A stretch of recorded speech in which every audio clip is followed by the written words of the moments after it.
सांगली मध्यवर्ती बसस्थानक परिसरातून भाजप पदाधिकाऱ्यांच्या पत्नीचे पर्समधील लाखो रुपयांचे दागिने पळवून नेल्याप्रकरणी पोलीस अधीक्षक तुषार दोशी यांची बसस्थानकात झाडाझडती।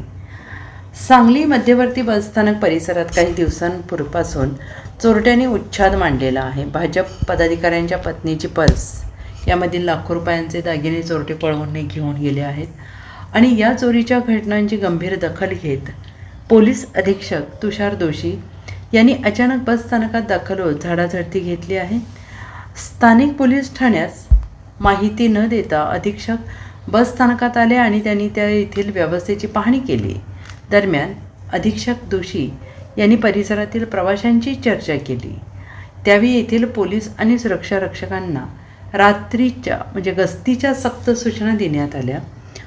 कामात कुचराई केल्यास कारवाईचाही इशारा देण्यात आला। तसेच परिसरातील CCTV तातडीनं कार्यान्वित करण्याच्या सूचना दिल्या। बसस्थानक परिसरात गेल्या काही दिवसांपासून चोरट्यांनी धुमाकूळ सुरू केला आहे।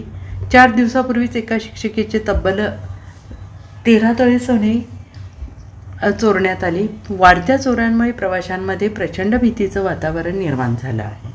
Bureau report SPN Marathi Sangli.